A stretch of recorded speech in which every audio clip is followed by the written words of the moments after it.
And any discussion about color wouldn't be complete unless you talked about outlines as well. We just affected the fills in the previous movie. Well, if you select this circle and click on a color, that's what we just did. But if you right-click on a color, it affects the outline. Sometimes the outlines are very, very thin and they're subtle. Other times the outline's very, very thick, depending on the illustration you're working with. So left-click for fill, right-click for outline. And when you're dragging a color from your color palette over to an object, when I place it inside, you can see this would, if I dropped it right now, this would fill the square with green. If I move over to the outline, you notice how my color swatch changes? And it indicates that I can drop it on the outline and affect the outline color.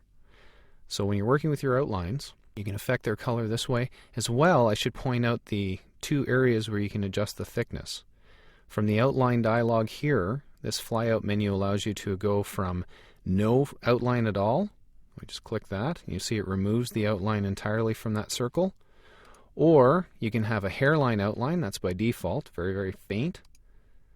And it moves up to half a point, full point, 2, 4, 8, 16, so on, so on. You can get a very, very, very thick outline from there.